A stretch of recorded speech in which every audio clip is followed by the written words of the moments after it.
I celebrated my 18th birthday on May 11th, and this incident happened in July. I was on my way out on a bike. This guy trailed me on the bike and came to me. He stopped the bike that I was on. He got the number. This person I'm talking about, let me just try to be very precise with you guys. This is the guy that was butchered to death now that I am talking about. This guy is actually a rapist and a killer. Yes, I said it. He's not just a rapist, he's a serial rapist. Like, so this guy met me, he spoke to me, he sounded so sound. Yes, the same thing the girl said, the same thing, the exact way. That is how it is. Yes, the guy sounded so sound. He was like, okay, since you're in a haste, just give me your number. When you come back, we'll get to see and talk. And me too, I was in a haste. I was like, I beg them, just give him the number. It's not like I'm going to pick up his call or something. Do you know that on my way back home, when I was on the exact spot that he met me to get my number, my phone rang and I picked up.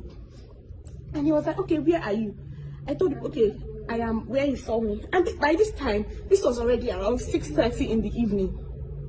In Etienne, you know that by 6 o'clock, everybody is already on their way home.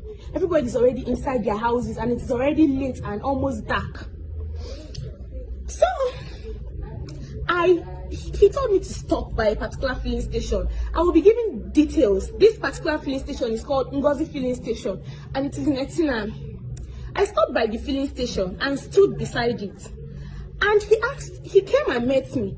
He said yes, that he told his aunt, just listen to the storyline so that you know that the whole jazz thing that the girl said is true and it is realistic. It is very, very true that the guy uses jazz on his on how am I going to put it? Will I say on his victims? Yes, he jazzes them. Yes, he hypnotizes them.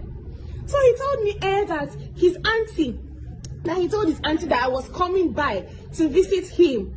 And I was like, I think maybe I was still having some sense in me at that time. And I was like, no, I cannot come to your house. I just met you.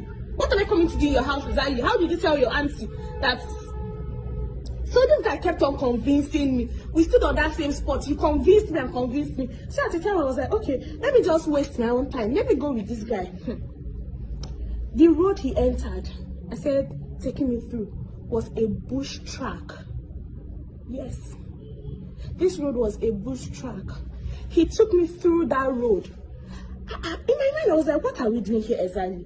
By the time we got into the compound, into the house was like a deserted place. So I got into the house, and the moment I saw it, I was like, no, I can't stay here. So I got up, I told him, oh, I'm going, don't worry, maybe I'll come back another time. I reached for the door. Lo and behold, the door was locked. As I turned my back to ask him to open the door, this guy got a machete. He got a machete and a pen knife. And he told me, in that girl's exact words, that he will rape me and kill me and nobody will know about it. And nobody will do anything about it. Yes, those were his exact words to me too. No single thing changed.